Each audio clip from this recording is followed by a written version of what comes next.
Hey, I'm Timothy Chalamet. And I'm Austin Butler, and today we're gonna let Elle ask us anything. My first job was, I never had a real job other than acting. The first time I was ever paid as an actor was on Hannah Montana.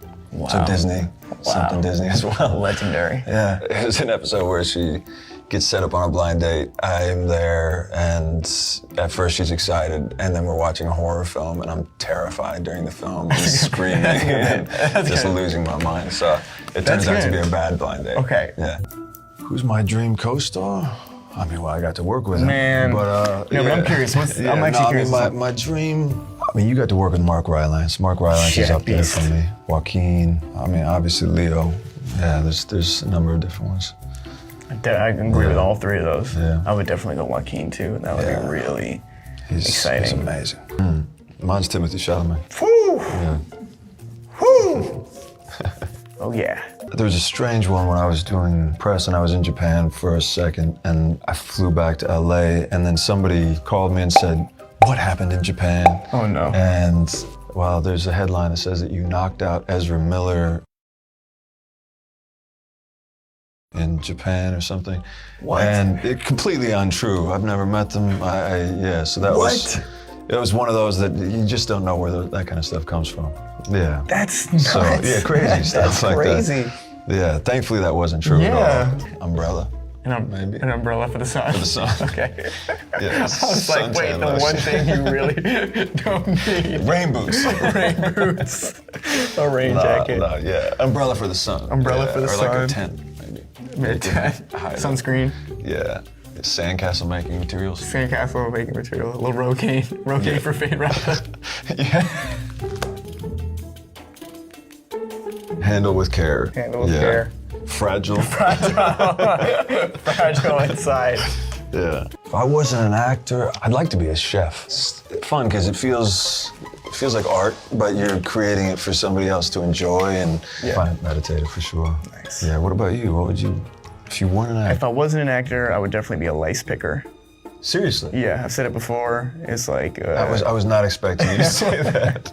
I'm like half joking, but my mom, showed me that in first grade. It said like, "What do you want to be when you grow up?" And that was the thing I put. But I guess because a lot of kids, there's a breakout in my school, and it was either this, or that, yeah. Wow. I find creative inspiration from just about anything, and everything. I think the feeling I get from creative inspiration, or seeing good movies, or listening to good music, I trust that in my life more than just about anything. The feeling I get from being inspired, it's the backbone of my life. It is. But when you feel that, you just lean in and you just follow your curiosity. And curiosity is such a good word, because I talk about that a lot. Death of curiosity is the death of imagination. And as you get older, all right, here I am on my Brooklyn hipster high chair. But as you get older, the incentive is all there just to start tuning off the curiosity to get in your habits. Just naturally. I heard this thing the other day.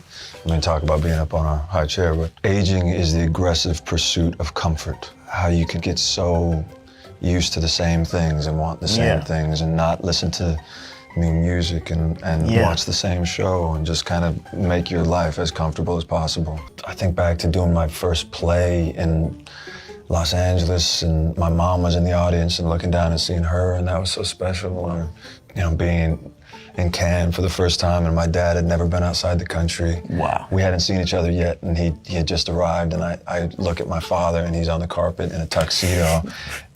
In Cannes, and I just thought, this is so surreal, and I can't believe That's the first time you saw him in France? First time I saw him in France. And he was spiffed up? And he'd never been out of the country, and it was so special. That is. So that was really cool. Yeah, do you have a moment that sticks out to you as the most? It was at Sundance, and the movie ended, and this will sound ridiculous because I was young. I was like 21, but I was like, oh man, finally, I feel like. And again, now it sounds ridiculous to me because I'm like, man, I was so young, but at that moment, I felt like I had been really just searching for something that would resonate. And if you're not a writer or a director and you're just an actor, it's like the delivery of that, it's sort of beyond you. All you really have is your energy and your ambition in some way, and your artistry and your vulnerability. So all those other things, the completion of the movie, the editing, let alone how it's received, let alone what festivals it gets into, it was so beyond me. So to feel like that. And then in different ways, the positive ways they were received, I just like exhaled in a huge way and felt like, all right, trust your Just instinct. trust your instinct. Yeah. Thanks so much for watching. And be sure to check out Dune Part 2.